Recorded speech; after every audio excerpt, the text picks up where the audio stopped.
السلام علیکم ویورز۔ تو آج ہم ڈسکس کریں گے جو ٹریک 2 میں جو دو ٹاپک ہمارے رہتے ہیں، ایک ہے nursing and health sciences institute اور دوسرا ہے کمیونٹی فارمیسی۔ وہ پچھلی ویڈیو میں ہم نے باقی جو اس کے پارٹس ہیں وہ ڈسکس کیے ہیں۔ ابھی انشاءاللہ اس ٹریک میں ہم یہ دو چیزیں ڈسکس کریں گے۔ فارماسسٹ جو ہے وہ فارماسیوٹیکل انڈسٹری کے علاوہ، مارکیٹنگ کے علاوہ، یہ جو انسٹیٹیوٹ ہیں nursing and health sciences institute, تو اس میں بھی فارماسسٹ جا سکتا ہے۔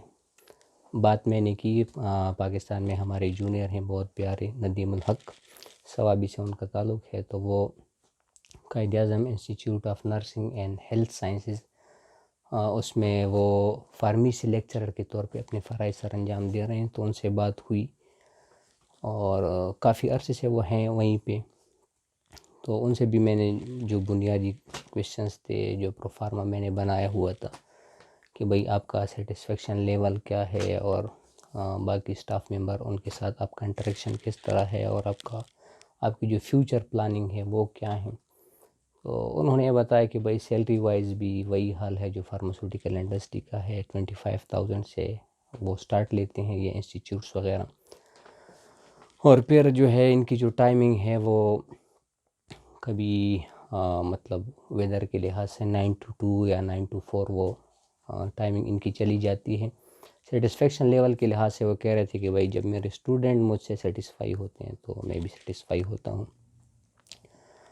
اور جو ان کی فیوچر پلاننگ ہے وہ بھی وہ یہ کہہ رہے تھے کہ بھائی میں کوالیفیکیشن میں ہائی کر لوں، اس بارے میں سوچ رہا ہوں، ٹھیک ہے، کیونکہ ساری زندگی تو میں شاید یہاں پہ نہ گزار سکوں۔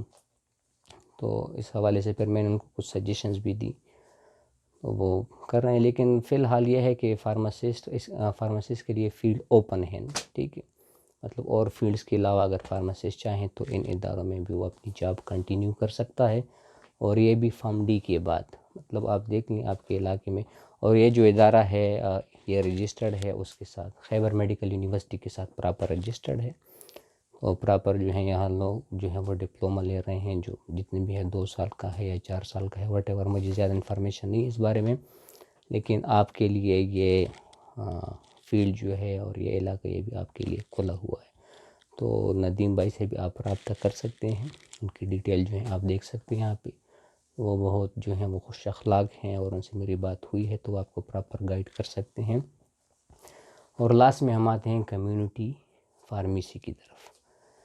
کمیونٹی فارمیسی میں ایک ابھی رپورٹ پڑھ رہا تھا، آرٹیکل تو کافی پرانا تھا، 2001 کا، اور آغا خان میڈیکل یونیورسٹی سے پبلش ہوا تھا۔ تو اصل میں سرچ کر رہا تھا پاکستان میں کتنی میڈیکل سٹور ہیں آج کل، تو اس رپورٹ کے مطابق 45,000 سے لے کر 50,000 تک میڈیکل سٹورز یا کمیونٹی فارمیسی، آپ جس میں ہول سیل بھی آتا ہے اور کمیونٹی فارمیسیز بھی آتی ہیں، اس پیپر میں وہ لکھا ہوا تھا کہ بھئی یہ انہوں نے کوئی سروے کیا ہوگا یا کہیں سے رپورٹ لی ہوگی۔ اور ایک ریسنٹ رپورٹ میں نے دی کہ 2019 کی، تو اس میں لکھا تھا کہ 40,000 پلس کمیونٹی فارمیسی ہیں پاکستان میں، اور جو 2019 کی رپورٹ تھی اس میں لکھا تھا کہ 95% جو فارمیسیز ہیں، جو کمیونٹی فارمیسی ہیں، وہ ود آؤٹ فارماسسٹ چل رہی ہیں، فارماسسٹ کا کوئی کنسیپٹ نہیں ہے۔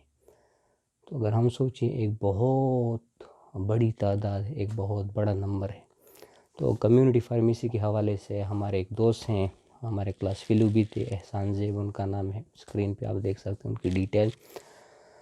ان سے میری گفتگو ہوئی اور بہت ساری ڈسکشن ہوئی، اور انہوں نے مجھے بہت جو ہے وہ کنونس کیا، بہت بہترین انہوں نے مجھے گائیڈنس دی۔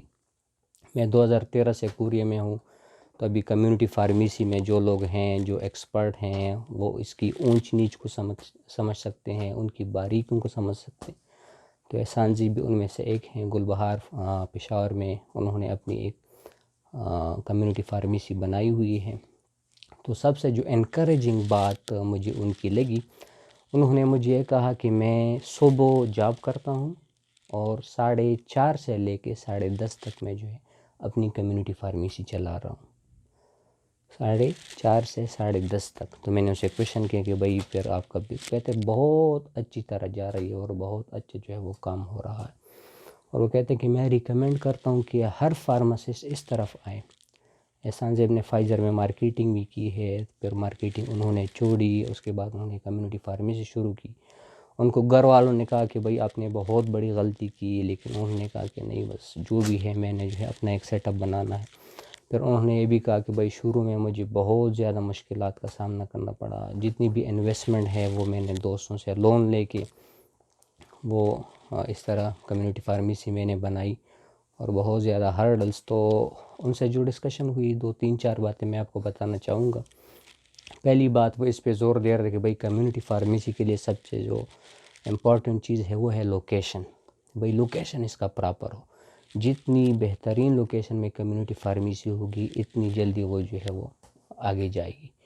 اور دوسری بات ہے وہ انویسٹمنٹ کا بتا رہے تھے. جس طرح وہ کہہ رہے ہیں کہ بھائی میں صبح میں جاب کرتا ہوں اور پارٹ ٹائم جو ہے میں کمیونٹی فارمیسی چلا رہا ہوں، تو کہتے ہیں کہ 5 لاکھ 10 لاکھ روپے میں ایزیلی ہر فارماسسٹ اپنے لیے اس طرح کی سیٹ اپ بنا سکتا ہے. اگر آپ کہتے ہیں کہ نہیں ہم فل ٹائم جو ہے وہ فارمیسی کھولنا چاہتے ہیں، تو اس کے لیے وہ بتا رہے تھے کہ 25 سے 30 لاکھ روپے آپ کو چاہیے ہوں گے. اور یہی بتا رہے تھے، میرے خیال میں انہوں نے ذکر کیا پشاور میں کوئی عمر فارمیسی کا، کہ بھئی یہ چین فارمیسی ہے بہت بڑی، لیکن میڈیسن ایسی چیز ہے کہ کوئی فارمیسی اس کو 100% پورا نہیں کر سکتی کہ بھئی ان کے پاس ہر دوا جو ہے، ہر میڈیسن موجود ہو. ڈاکٹرز کی طرف سے جو پرسکرپشن آتی ہیں وہ عجیب عجیب ہوتی ہیں، وہ کبھی مطلب ایسی پروڈکٹ ہوتی ہیں جو نہیں ہوتی فارمیسسٹ کے پاس. تو میڈیسن کا 100% پورا کرنے تو پاسبل نہیں ہے. پھر اس کے لیے کچھ ٹرکس ہیں، ٹھیک ہے، جو ایکسپیرینس کے بعد آتے ہیں کہ بھئی آپ اپنی آپ کی جو پاپولیشن ہے ارد گرد، اس کے لحاظ سے آپ کون سی میڈیسن رکھیں گے. وہ کہہ رہے تھے کہ بھئی میرے پاس 5% کوئی OTC ڈرگز ہوں گی، باقی یہ سارے میں رننگ پروڈکٹس وہ رکھ رہا ہوں. اور لوگوں سے بہت اچھی وہ انٹریکشن کر رہے ہیں. جب آپ وہ کہہ رہے تھے کہ بھئی جب آپ دوسروں کے مقابلے میں آتے ہیں، آپ فارماسسٹ ہیں وہ نان فارماسسٹ ہیں، تو لوگوں کو ایک ڈیفرنس فیل ہوتا ہے. آپ لوگوں کو جس طرح گائیڈ کرتے ہیں اور جس طرح ان کی گائیڈنس کرتے ہیں، تو پرماننٹ آپ کے گاہک پھر بن جاتے ہیں. ان کو آپ سے پراپر جو ہے وہ فیڈ بیک ملتا ہے، پراپر انسٹرکشن ملتی ہے، کیونکہ آپ تو ایکسپرٹ ہیں. اور ایک اور بات انہوں نے یہ بتائی کہ بھئی جہاں تک وہ کہہ رہے تھے کہ میرا خیال تھا کہ بھئی فارمیسی میں صرف میڈیسن ہی ہوں گی، ٹھیک ہے. تو کہتے اب اس فیلڈ میں آ کے مجھے پتہ چلا کہ نہیں، جو ہے میڈیکل ایکوپمنٹس ہیں، جو BP چیک کرنے کے وہ سیلف مشینز ہیں، ٹھیک ہے، اور جو شوگر ایکو چیک جسے کہتے ہیں، جسے وہ لوگ شوگر چیک کرتے ہیں، اور بھی بہت سارے جس طرح نیبولائزر ہو گیا، یہ آج کل ہر گھر کی ضرورت ہے. اور لوگ جو ہیں وہ ڈیمانڈ کرتے ہیں فارمیسی سے کہ بھئی آپ یہ رکھیں، اور لوگ لینے آتے ہیں.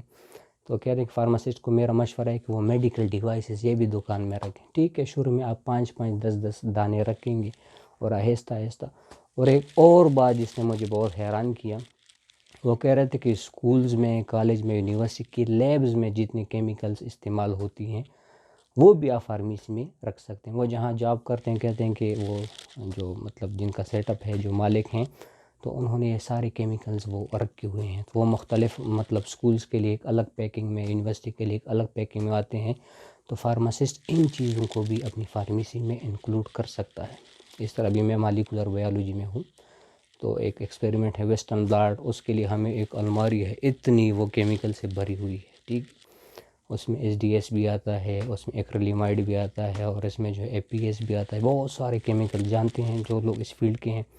یہ ساری کیمیکلز آپ فارمیسی میں رکھ سکتے ہیں، ٹھیک ہے. اور یہ ہے کہ لائسنس تو آپ کے پاس ہے، آپ لیگل جو ہیں وہ آپ اتھرائزڈ ہیں.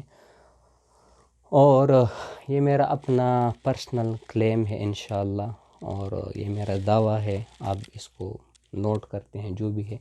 ینگ فارماسسٹ کمیونٹی نے جو اسٹرگل شروع کی ہے پاکستان میں، اور وہ یہ کہتے ہیں کہ بھئی فارمیسی پہ صرف فارماسسٹ بیٹھا ہو، اور جس کے پاس لائسنس ہے کیٹیگری A ہے. اور انشاءاللہ یہ میرا کلیم ہے، میرا دعویٰ ہے کہ چند سالوں کے بعد آپ دیکھیں گے کہ بھئی فارمیسی جو ہے یہ فارماسسٹ کے قبضے میں آئے گی، ٹھیک ہے. فارماسسٹ ہی بیٹھے ہوں گے، یا اس کی اپنی کمیونٹی فارمیسی ہوگی، یا فارمیسی والے فارماسسٹ کو ہائر کریں گے. بغیر فارماسسٹ کے جو فارمیسیز ہیں یہ بہت جلد جو ہے وہ ختم ہونے والی ہے. اور ایک بات میں آپ کو بتاتا چلوں کہ جو لاقانونیت ہے، جو ظلم ہے، ٹھیک ہے، جو ناانصافی ہے، جو باطل ہے، اس کی سب سے بڑی کمزوری یہ ہے کہ اس کو دوام حاصل نہیں ہے، یہ بہت جلد جو ہے وہ ختم ہو جاتا ہے، یہ جم نہیں سکتا۔ تو جو لاقانونیت ہے، فارماسسٹ کے بغیر فارمیسیز چل رہی ہیں، تو یہ بہت جلد ختم ہونے والی ہے۔ ینگ فارماسسٹ ایسوسی ایشن جو کمیونٹی ہے پاکستان میں، جو وہ سٹرگلز کر رہی ہے مختلف طریقوں سے، اور آج میں دیکھ رہا تقریباً جو ینگ فارماسسٹ کمیونٹی ہے پاکستان کی، اس کی ممبرز کی تعداد تقریباً 32,000 تک پہنچ گئی۔ تو انشاءاللہ لوگ جڑتے جائیں گے اور ان کے جو مطالبات ہیں، جو بالکل قانوناً ان کے مطالبات ہیں، جو قانون میں لکھی ہوئے ہیں، اور ساری دنیا میں ساری دنیا میں نظام رائج ہے۔ میں کبھی کبھی اپنی طرف سے ایک پوسٹ بھی لکھتا ہوں، وہ کوریہ کا جو فارمیسی کا نظام ہے وہ آپ سے میں شیئر کرتا ہوں۔ تو یہ ساری چیزیں، یہ ساری باتیں انشاءاللہ ہماری کمیونٹی میں آئیں گی۔ تو فارماسسٹ کے لیے کمیونٹی فارمیسی ایک بہت بڑا میدان ہے، ایک بہت بڑی فیلڈ ہے۔ تو احسان زیب کا یہ کہنا تھا کہ بھائی 5 سے 10 لاکھ روپے تو ہر فارماسسٹ جو ہے وہ اپنے لیے ارینج کر سکتا ہے۔ ٹھیک ہے، پارٹ ٹائم میں شروع کرے، پارٹ ٹائم میں ایک فارماسسٹ جو انڈسٹری میں جاب کرتا ہے، ٹھیک ہے، وہ اپنی انڈسٹری کی جو انکم ہے اس سے سیٹسفائی نہیں، تو اپنے لیے وہ پارٹ ٹائم میں اور کمیونٹی فارمیسی وہ شروع کرے اور اس کو چلاتا جائے۔ تو انشاءاللہ جو ہے ایک بہت بڑی تبدیلی معاشرے میں آئے گی۔ تو اس کے ساتھ ہی ٹریک 2 میں جو پوائنٹس تھے، جو فیلڈز تھے، اس کا خاتمہ ہوتا ہے۔ اور میں ریپیٹ کروں کہ ٹریک 2 اس میں نے وہ فیلڈز رکھی ہیں جہاں آپ پاکستان میں فارم ڈی کے بعد ڈائریکٹلی جا سکتے ہیں، ٹھیک ہے۔ آپ نے فارم ڈی کر لی تو آپ جو ہے ٹریک 2 میں کسی بھی فیلڈ میں جا سکتے ہیں۔ اور انشاءاللہ ہماری جو نیکسٹ ویڈیو ہے اس میں ہم ٹریک 3 اور ٹریک 4 وہ ڈسکس کریں گے۔ اس میں فارماسسٹ کے لیے کون سی اپرچونٹی ہے، فارماسسٹ اس کو کس طرح اویل کر سکتا ہے۔ انشاءاللہ نیکسٹ ویڈیو میں ہم اس پہ بات کریں گے۔ السلام علیکم۔